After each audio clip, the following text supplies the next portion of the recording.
Hello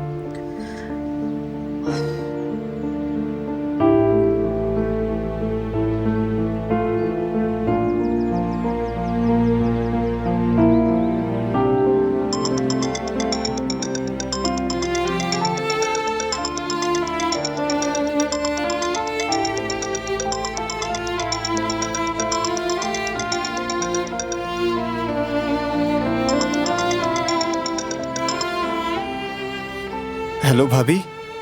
जिहान, बारान कैसा है? अच्छा हुआ कि आपने कहा मैं देखूं। उनका बुखार बढ़ गया है। और डॉक्टर? हाँ, डॉक्टर को भी बुला लिया है। इंशाल्लाह बस पहुंचने वाला ही होगा भाभी। वो ठीक हो जाएगा, परेशान मत हो।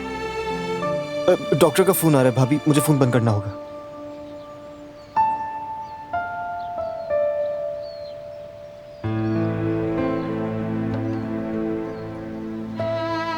मेरी वजह से हुआ।